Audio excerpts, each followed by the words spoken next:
Hello everyone, today we will talk about how to fix or how to solve the problem of banner problem on the application of Bumble. To know how to fix or how to find a solution about banner on Bumble app, you should just go to settings.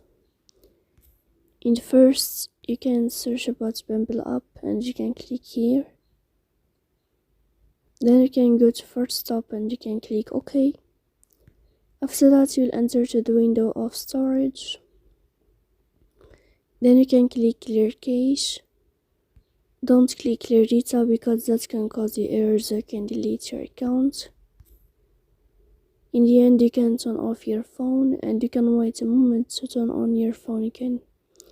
So please don't forget to support us by like and subscribe.